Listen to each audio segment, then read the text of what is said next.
Some say the world is your oyster, but if you're here at NICO in Mount Pleasant, the oyster is your world. And tonight I was able to learn from experts a little bit more behind the history of the Southern Delicacy. French master chef Nico Romo knows a thing or two about oysters.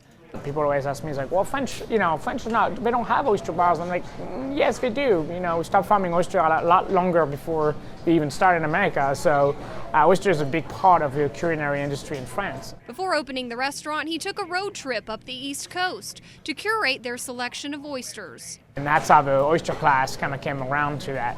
Because once we had the book, we wanted to be able to teach people and show them what we learned. In his courses, he teaches where and how the oysters grow, the factors that play into their taste, and a crash course in proper shucking.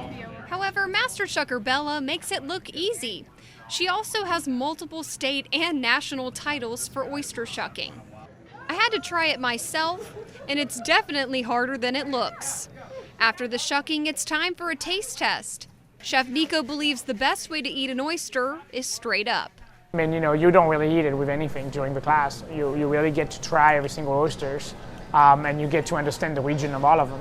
I always tell them, it's like, if you go to California to a winery and then you go see this guy teaching you how he made that wine, and you just throw a big old ice cube on top of it.